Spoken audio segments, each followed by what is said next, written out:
বড়, তোমার থেকে বড়। তোমার পছন্দ এটা?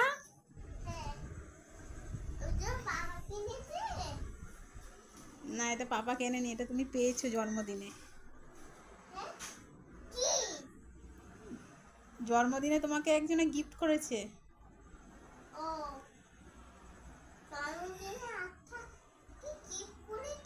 হুম, তুমি খেলা করো।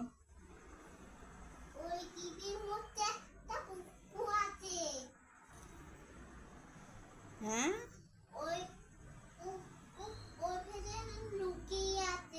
ওর ভেতরে পুক্কু আছে। তোমাকে কে বললো পুক্কু আছে ওর মধ্যে? তাই? আচ্ছা।